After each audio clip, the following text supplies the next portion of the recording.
Hi, y'all. It's Wendy Joe. I'm one half of the equation of Born to Eat.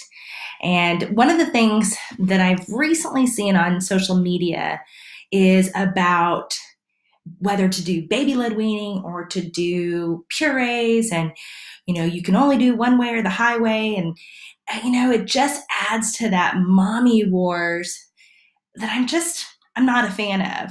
And I'll be really honest. Leslie and I made sure in Born to Eat to really use inclusive language to encourage self feeding, whichever path you choose. And we know that one way doesn't always work for somebody else. It's shocking to me that people can be so black and white with a very gray topic. Baby feeding and really self feeding babies are empowered when we are relaxed and happy and enjoying the environment along with them. That's the most important thing, is to give them the reins. So in the Born to Eat approach, I just want to make sure I'm clearing this air. We support all aspects of feeding, because we understand that nobody's situation is the same across the board. Some people have to send their babies immediately to daycare, and it's a long time in the day. And you may not feel confident in your daycare provider to do a baby led approach, and that's okay. If they're not able to do that, and you can only employ it when you're at home with your baby, that's great. Giving your baby the power to self-feed is what's really important. You tuning into them and helping them in this journey of feeding, that's fantastic. So ignore the naysayers. You don't have to worry. We love pureed textures. We love whole food textures. What we really love is a baby-led self-feeding approach. That's what we support wholeheartedly. And we know that that can't be 100% of the time, and that's okay. For me, my daughter, she had yogurt right away. Well, that's a pureed texture, and that's okay. We also did cream of wheat, oatmeal. Those are all kind of pureed type textures.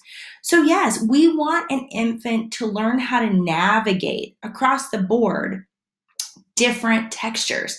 And that does include foods that come pureed.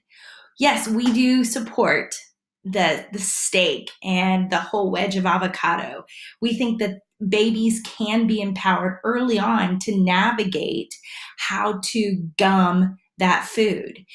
We have a lot of lead feeding experts who do support a baby-led approach using whole foods, even those with special needs.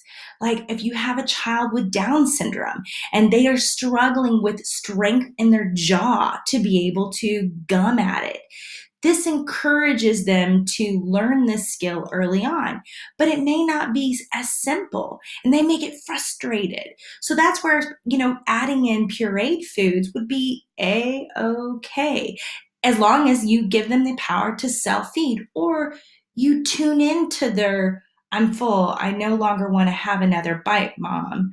And that's challenging right away. But those of us who are moms know that we know our kids really well, especially if you are tuned in, taking that time.